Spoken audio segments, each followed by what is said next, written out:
ನಮಸ್ಕಾರ, ನಾನು ಅರುಣಾರಸ್ಪತ್.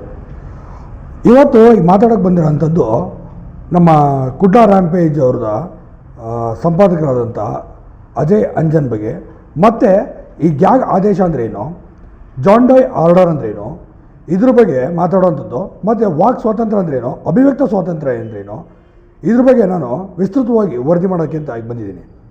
ಹಾಗೆ ಈ ವಿಚಾರ ಈಗ ಮನೆ ಕುಡ್ಲಾ ರ್ಯಾಂಪೇಜ್ ಅವರು ಸುದ್ದಿ ಮಾಡುವಂಥ ಸಂದರ್ಭದಲ್ಲಿ ಆ ಯೂಟ್ಯೂಬರ್ಸ್ಗಳ ಮೇಲೆ ಅಲ್ಲೇ ಆಗುತ್ತೆ.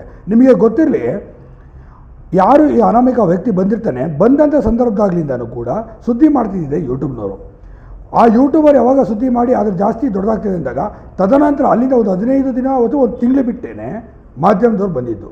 ಅದ್ರ ಮುಂಚೆ ಯಾರೂ ಕೂಡ ಅಲ್ಲಿಗೆ ಬಂದಿರಲಿಲ್ಲ. ಬೇಕಾದ್ರೆ ಕರೆಕ್ಟಾಗಿ ಗಮನಿಸಿ ನೋಡಿ, ಅಥವಾ ಯೂಟ್ಯೂಬ್ ಚಾನಲ್ಗಳಲ್ಲಿ ಹಿಂದೆ ತಿರುಗಿಸಿ ನೋಡಿ, ಯಾರೂ ಕೂಡ ಸುದ್ದಿ ಮಾಡ್ತಿರಲಿಲ್ಲ. ನಾನೇ ಎಷ್ಟೋ ಟಿ ವಿ ಚಾನಲ್ಗಳಿಗೆ ಹಾಕಿ ನೋಡಿದ್ದೀನಿ, ಯಾರೂ ಮಾಡ್ತಿರಲಿಲ್ಲ. ಆದರೆ ನಮ್ಮ ಯೂಟ್ಯೂಬರ್ಸ್ಗಳು, ಡಿಜಿಟಲ್ ಮಾಧ್ಯಮದವರು ಇದ್ರ ಬಗ್ಗೆ ಧ್ವನಿ ಎತ್ತುತ್ತಾರೆ. ಸದ್ಯ ಆಯಿತು, ಧ್ವನಿ ಎತ್ತಿದ್ರು, ಸುದ್ದಿ ಮಾಡ್ತಿದ್ರು, ಅಲ್ಲಿ ಏನು ನಡೀತಿತ್ತು ಸ್ಪಾಟ್ ವರದಿನ ಮಾಡ್ತಿದ್ರು. ತದನಂತರ ಅಲ್ಲಿನ ಇದ್ದಂಥ ಒಬ್ಬರು ದೊಡ್ಡವರು ಹೋಗ್ಬಿಟ್ಟು ಹೈಕೋರ್ಟಿಗೆ, ಸಿಟಿ ಸಿವಿಲ್ ಕೋರ್ಟಿಗೆ ಹೋಗ್ಬಿಟ್ಟು ಇವ್ರ ಮೇಲೆ ಮಾಧ್ಯಮದಲ್ಲಿ ಸುದ್ದಿ ಮಾಡಬಾರ್ದು, ಯೂಟ್ಯೂಬರ್ಸ್ಗಳು ಸುದ್ದಿ ಮಾಡಬಾರ್ದು ಅಂತ ಹೇಳಿ ಒಂದು ಸ್ಟೇ ಆರ್ಡರ್ ತಗೊಂಬರ್ತಾರೆ. ಆ ಸ್ಟೇ ಆರ್ಡ್ರನ್ನೇ ಗ್ಯಾಗ್ ಆರ್ಡರ್ ಅಂತ ಕರೆಯೋದು, ಅಂದರೆ ಜಾನ್ ಡಾಯ್ ಆರ್ಡರ್ ಅಂತಲೂ ಕೂಡ ಇದನ್ನು ಹೇಳಲಾಗ್ತದೆ. ಸದ್ಯ ಈ ಗ್ಯಾಗ್ ಆರ್ಡರ್ ಬಂದ ನಂತರ ಮತ್ತೆ ಇದನ್ನೇ ಪ್ರಶ್ನೆ ಮಾಡಿ ಕುಡ್ಲಾ ರ್ಯಾಂಪೇಜ್ ಅವರು ಹೈಕೋರ್ಟಿಗೆ ಹೋಗ್ತಾರೆ. ಅಂದರೆ ಅಜಯ್ ಅಂಜನ್ ಅವರು. ಅಜಯ್ ಅವರು ಹೈಕೋರ್ಟಿಗೆ ಹೋದ ನಂತರ ಅಲ್ಲಿ ಇಟ್ಟದ ವಕೀಲರು ತುಂಬಾ ಖ್ಯಾತ ವಕೀಲರುಗಳು ಕೂಡ ಆಗಿದ್ದಾರೆ. ಆ ವಕೀಲರಿಗೆ ಒಂದು ದಿನದ ಹೆಚ್ಚು ಕಡಿಮೆ ಒಂದು ಹಿಯರಿಂಗ್ ಹೋದ್ರೆ ಸಾಕು 3 ರಿಂದ 5 ಲಕ್ಷ ರೂಪಾಯಿಯಷ್ಟು ಚಾರ್ಜಸ್ ಮಾಡ್ತಾರಂತೆ. ಅಷ್ಟು ದೊಡ್ಡ ಖ್ಯಾತ ವಕೀಲರು, ಅಥವಾ ಅತಿ ಹೆಚ್ಚು ಹೆಸರು ಮಾಡಿರೋಂಥ ದೊಡ್ಡ ವಕೀಲರು ಅಂತ ಕೂಡ ಅವ್ರನ್ನ ಹೇಳಲಾಗ್ತದೆ.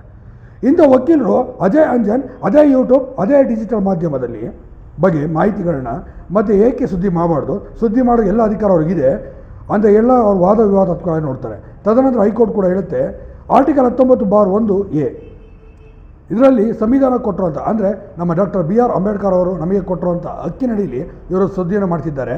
ಹಾಗೆ ನಮ್ಮ ನರೇಂದ್ರ ಮೋದಿಯವರು ಕೂಡ ಡಿಜಿಟಲ್ ಯುಗ ನಮ್ಮ ದೇಶದಲ್ಲಿ ಸಂಪೂರ್ಣ ಡಿಜಿಟಲ್ ಯುಗ ಮಾಡಿದ್ದೀನಿ ಅಂತ ಹೇಳ್ತಿದ್ದಾರೆ. ಅದರ ಪ್ರಯುಕ್ತನೇ ಈ ಡಿಜಿಟಲ್ ಮಾಧ್ಯಮಗಳು ಬಂದಿದ್ದು. ನಿಮಗೆ ಗೊತ್ತಿರ್ಬೋದು, ಇನ್ನು ಕೆಲವೇ ವರ್ಷಗಳು ಮೇನ್ ಸ್ಟ್ರೀಮ್ ಮೀಡಿಯಾಗಳು ಕೂಡ ಸೈಡಿಗೆ ಹೋಗ್ತಾರೆ, ಇನ್ನು ಕೆಲವರು ಎಲ್ಲ ಸೈಡಿಗೆ ಹೋಗ್ಬಿಡ್ತಾರೆ. ಅದರಲ್ಲಿ ನಾವು ಮುಲಾಜಿಲ್ಲ. ಯಾವತ್ತೂ ಕೂಡ ಈ ಡಿಜಿಟಲ್ ಮಾಧ್ಯಮ ತುಂಬ ಹತ್ತಿರ ಆಗಿದೆ. ಯಾಕೆ ಎಲ್ಲರೂ ಮೊಬೈಲಲ್ಲಿ ಸ್ವೈಪ್ ಆಗ್ತಿದೆ, ಮತ್ತು ನಿಜ ತೋರಿಸ್ತಿದ್ದಾರೆ, ಸತ್ಯ ತೋರಿಸ್ತಿದ್ದಾರೆ, ಅಲ್ಲಿ ನಡೀತಂಥ ಘಟನೆಗಳು ತೋರಿಸ್ತಿದ್ದಾರೆ. ಅದೊಂದು ಕಡೆ ಇರಲಿ. ಇನ್ನು ಈ ಜಾನ್ ಡಾಯ್ ಆರ್ಡರು ಮತ್ತು ಗ್ಯಾಗ್ ಆರ್ಡರ್ನ ಅಲ್ಲಿ ರಿಮೂವ್ ಆಗುತ್ತೆ. ರಿಮೂವ್ ಆಗಿ ಎಲ್ಲ ಮಾಧ್ಯಮದವರು, ಡಿಜಿಟಲ್ ಮಾಧ್ಯಮದವರು, ಪರ್ಟಿಕ್ಯುಲರ್ ಯೂಟ್ಯೂಬರ್ಸ್ಗಳು ಸುದ್ದಿ ಮಾಡ್ಬೋದು ಅಂತ ಹೈಕೋರ್ಟ್ ಹೇಳುತ್ತೆ. ಮತ್ತೆ ಇದನ್ನೇ ಪ್ರಶ್ನೆ ಮಾಡಿ ಅದೇ ದೊಡ್ಡವರು ಹೋಗಿ ಸುಪ್ರೀಂ ಕೋರ್ಟಿಗೆ ಹೋಗ್ತಾರೆ. ಸುಪ್ರೀಂ ಕೋರ್ಟಲ್ಲೂ ಮೊನ್ನೆ ಆದೇಶ ಆಗುತ್ತೆ. ಒಂದು ಮಾತು ಹೇಳ್ತಾರೆ, ಆರ್ಟಿಕಲ್ 19(1)(a)ನಲ್ಲಿ ಎಲ್ಲರಿಗೂ ಕೂಡ ಅಭಿವ್ಯಕ್ತ ಸ್ವಾತಂತ್ರ್ಯ ಹೇಳುವಂಥ ಅಧಿಕಾರ ಇದೆ, ಮತ್ತು ಪ್ರಶ್ನೆ ಮಾಡೋ ಅಧಿಕಾರವೂ ಕೂಡ ಇದೆ, ಮಾತಾಡೋವಂಥ ಸ್ವಾತಂತ್ರ್ಯ ಈ ದೇಶದಲ್ಲಿದೆ. ಹಾಗಂತ ನಾಳೆ ದಿನ ಪ್ರೈಮ್ ಮಿನಿಸ್ಟ್ರು ಹೋಗ್ಬಿಟ್ಟು ಏನಾದರೂ ಇಲ್ಲ ನನ್ನ ಬಗ್ಗೆ ಮಾತಾಡ್ಬಾರ್ದು ಯಾರು ಕೂಡ ಅಂತ ಹೇಳ್ಬಿಟ್ಟು ಅವ್ರೇನಾದರೂ ಇದೇ ಗ್ಯಾಗ್ ಆರ್ಡರ್ ತೊಗೊಂಬಂದ್ಬಿಟ್ರೆ ನಮ್ಮ ದೇಶದಲ್ಲಿ ಉಸಿರುಗಟ್ಟಿದ ವಾತಾವರಣ ಸೃಷ್ಟಿಯಾಗ್ಬಿಡುತ್ತೆ. ಹಾಗಾಗಿ ಅದಕ್ಕೆಲ್ಲ ಮಾಡೋಕ್ಕೆ ಸಾಧ್ಯ ಉಂಟಾ ಅಂತ ಹೇಳಿ ಸುಪ್ರೀಂ ಕೋರ್ಟ್ ಯಾರು ಅರ್ಜಿ ಹಾಕಿರ್ತಾರೆ ಅವರಿಗೆ ಪ್ರಶ್ನೆ ಮಾಡ್ತಾರೆ. ತದನಂತರ ನೀವು ಸಿಟಿ ಸಿವಿಲ್ ಕೋರ್ಟಿಗೆ ವಾಪಸ್ ಹೋಗ್ಬಿಟ್ಟು ಮತ್ತೆ ಅದನ್ನು ದಾಖಲೆಗಳನ್ನ ಮರುಪರಿಶೀಲನೆ ಮಾಡಿ 2 ವಾರದಲ್ಲಿ ಮತ್ತೆ ಮರು ಆದೇಶ ಮಾಡಿ, ಆದರೆ ಯಾವುದೇ ಕಾರಣಕ್ಕೂ ಆರ್ಟಿಕಲ್ 19 ಉಲ್ಲಂಘನೆ ಮಾಡೋಕ್ಕೆ ಸಾಧ್ಯವೂ ಇಲ್ಲ. ಅವರಿಗೆ ಸುದ್ದಿ ಮಾಡೋ ಎಲ್ಲ ಅಧಿಕಾರವೂ ಇದೆ. ಹಾಗೆ ಯೂಟ್ಯೂಬರ್ಸ್ಗಳು, ಡಿಜಿಟಲ್ ಮಾಧ್ಯಮದವರಿಗೆ ಮಾತಾಡೋಂಥ ಎಲ್ಲ ಅಧಿಕಾರವೂ ಕೂಡ ಇದೆ. ಯಾವುದೇ ಕಾರಣಕ್ಕೂ ಅದನ್ನೆಲ್ಲ ಕಟ್ಟಾಕೋ ಸಾಧ್ಯ ಇಲ್ಲ ಅಂತೇಳಿ ಸುಪ್ರೀಂ ಕೋರ್ಟ್ ಕೂಡ ಹೇಳ್ಬಿಟ್ಟು ಕಳಿಸುತ್ತೆ. ಬೇರೆ ಪದ ಹೇಳ್ತಾರೆ, ಬೇಡ ನನಗೆ ಅದು, ನಾನು ತುಂಬಾ ಗೌರವಯುತವಾಗಿ ಎಲ್ಲ ಹೇಳಿ ಸುಪ್ರೀಂ ಕೋರ್ಟ್ ಆ ಮಾತನ್ನು ಹೇಳುತ್ತೆ. ಏನಂತ, ಈಗ ಅವರು ಸುದ್ದಿ ಮಾಡ್ಬೋದು, ಡಿಜಿಟಲ್ ಮಾಧ್ಯಮದವರು, ಯೂಟ್ಯೂಬರ್ಸ್ಗಳು ಸುದ್ದಿ ಮಾಡೋ ಅಧಿಕಾರ ಇದೆ, ಆರ್ಟಿಕಲ್ 19 ಅಧಿಕಾರ ಕೊಟ್ಟಿದೆ ಅಂತ.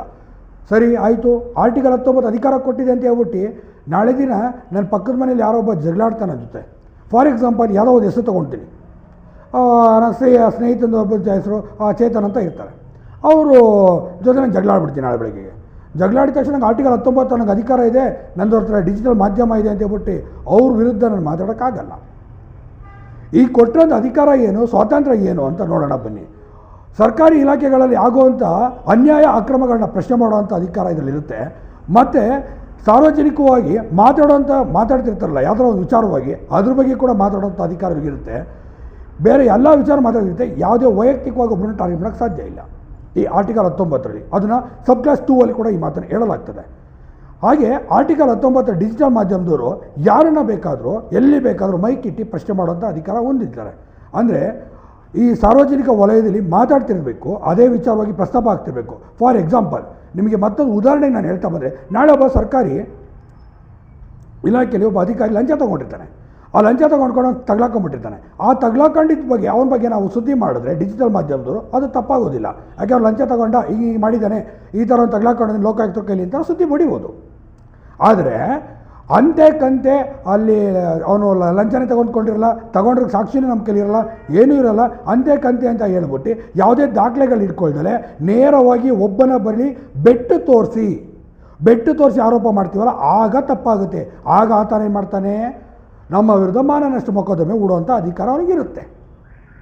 ಆದರೆ ಅದೇ ದಾಖಲೆಗಳನ್ನ ಇಟ್ಕೊಂಡು ಅದೇ ದಾಖಲೆಗಳ ಸಮೇತ ಅವನಿಗೆ ಇವನು ಈ ಥರ ಮಾಡ್ತಿದ್ದ ಅಂತೇಳಿ ಸಮಾಜದ ಮುಂದೆ ಡಿಜಿಟಲ್ ಮಾಧ್ಯಮದಲ್ಲಿ ಪ್ರಸ್ತುತಪಡಿಸಿದ್ರೆ ಯಾವುದೂ ತೊಂದರೆ ಇರೋದಿಲ್ಲ. ಆರ್ಟಿಕಲ್ 19 ಅದು ನೇರವಾಗಿ ನಮಗೆ ಅಧಿಕಾರ ಕೊಟ್ಟಿರುತ್ತೆ. ಕೆಲವರು ಬುದ್ಧಿವಂತರು ಇರ್ತಾರೆ ಪಾಪ, ಒಂದು ಐ ಡಿ ಕಾರ್ಡ್ ಇದೆಯಾ, ಐ ಡಿ ಕಾರ್ಡ್ ಇಟ್ಕೊಂಡ್ರಲ್ಲ ಪತ್ರಕರ್ತ ಆಗಬೇಕು ಅಂತ ಏನಿಲ್ಲ. ನಾಗರಿಕ ಪತ್ರಕರ್ತರಿಗೆ ಐ ಡಿ ಕಾರ್ಡ್ ಇರಲೇಬೇಕು ಅಂತ ಇಲ್ಲ. ಸಂವಿಧಾನ ಕೊಟ್ಟು ಆರ್ಟಿಕಲ್ 19(1)ಗೆ ತುಂಬಾ ಅದ್ಭುತವಾಗಿ ಅಧಿಕಾರ ಕೊಟ್ಟಿದೆ.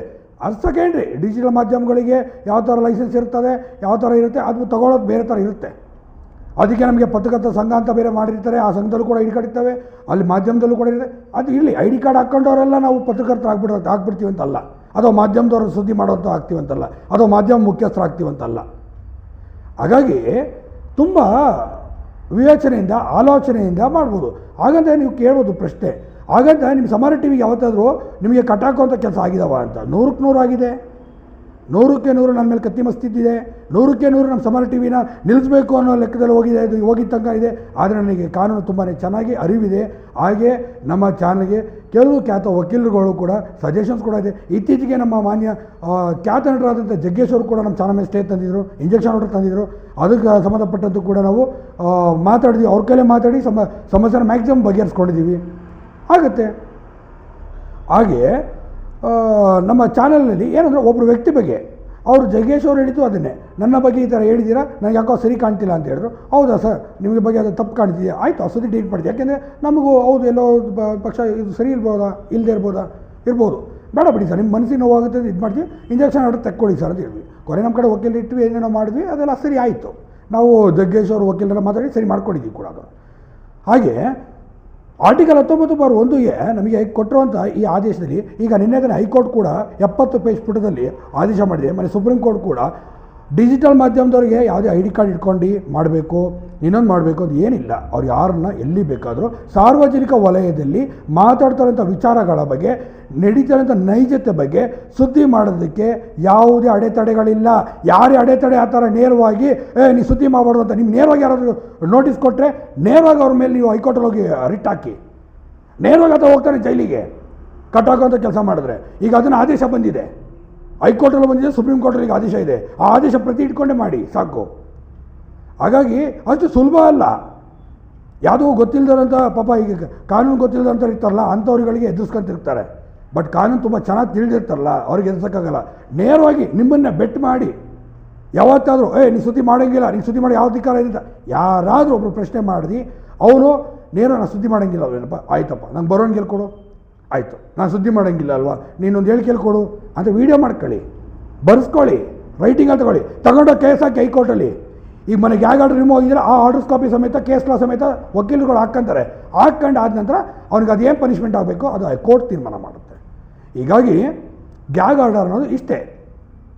ನಮಗೆ ಅಭಿವ್ಯಕ್ತ ಸ್ವಾತಂತ್ರ್ಯ ಇದೆ, ನಾವು ಪ್ರಜಾಪ್ರಭುತ್ವದ ಬದುಕ್ತೀವಿ ಸ್ವಾಮಿ, ಯಾವುದೋ ನಾರ್ತ್ ಕೊರಿಯಾ ದೇಶದಲ್ಲಿ ಬದುಕ್ತಿಲ್ಲ. ಒಂದು ಇನ್ನೂ ವಿಚಾರ ಬರೋಣ. ಇನ್ನು ಯೂಟ್ಯೂಬರ್ಸ್ ಅಂತ ಹೇಳ್ತಾರಲ್ಲ, ಎಷ್ಟು ಜನ ಮಾಧ್ಯಮದವರು ಯೂಟ್ಯೂಬ್ ಚಾನಲ್ಗಳನ್ನ ಮಾಡ್ಕೊಂಡಿಲ್ಲಪ್ಪ ನೀವುಗಳು? ಎಷ್ಟು ಜನ ಮಾಧ್ಯಮದ ಯೂಟ್ಯೂಬ್ಗಳನ್ನ ಮಾಡ್ತೀರಾ? ಯಾಕೆ ಯೂಟ್ಯೂಬ್ ಮಾಡ್ತೀರಾ? ಅದಕ್ಕೂ ಬೇಡ, ಮೇನ್ ಸ್ಟ್ರೀಮ್ ಮೀಡಿಯಾದವ್ರು ಯೂಟ್ಯೂಬ್ಗಳಲ್ಲಿ ವೀಡಿಯೋ ಅಪ್ಲೋಡ್ ಮಾಡ್ತಾರಲ್ಲ, ನಾವಾದರೂ ದಿನಕ್ಕೆ 1-2 ವೀಡಿಯೋ ಅಪ್ಲೋಡ್ ಮಾಡೋಗಂటే ಸುಸ್ತು. ಎಡಿಟಿಂಗ್ ಮಾಡು, ಕಲರ್ ರೆಂಡ್ರಿಂಗ್ ಮಾಡು, ವಾಯ್ಸ್ ಓವರ್ ಮಾಡು, ಫೇಸ್ ಮಾಡು, ಸುಸ್ತಾಗಿ ಹೋಗ್ಬಿಡ್ತೀವಿ. ಆಗಲ್ಲ. ನೀವು ದಿನಕ್ಕೆ 25-30 ವೀಡಿಯೋಗಳು ಅಪ್ಲೋಡ್ ಮಾಡ್ತಾ ಇರ್ತೀರಲ್ಲ ಪ್ರತಿದಿನ, ಹೆಂಗೆ ಮಾಡ್ತೀರಾ? ನಿಮಗೆ ಯಾರು ಅಧಿಕಾರ ಕೊಟ್ಟಿದ್ದು?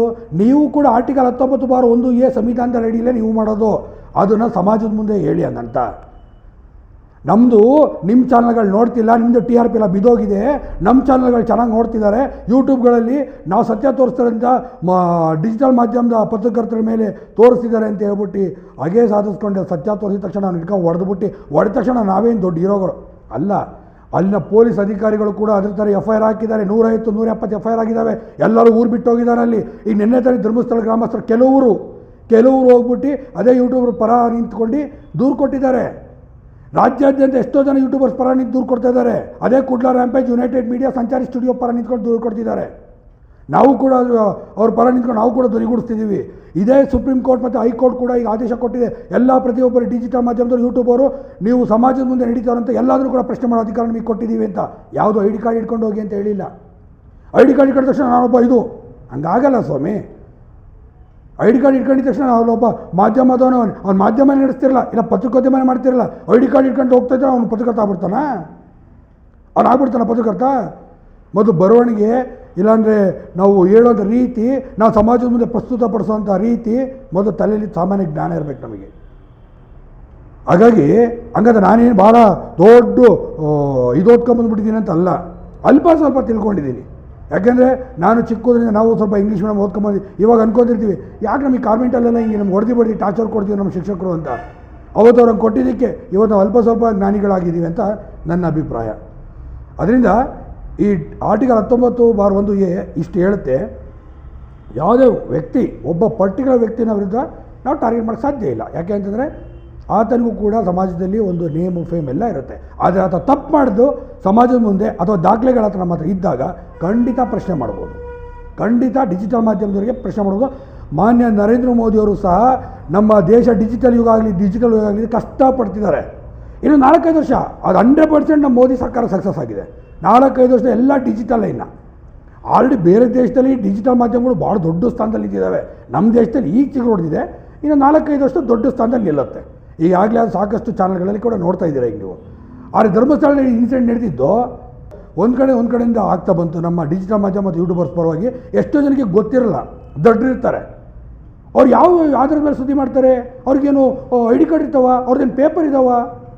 ಗೊತ್ತಿಲ್ಲ ಸ್ವಾಮಿ.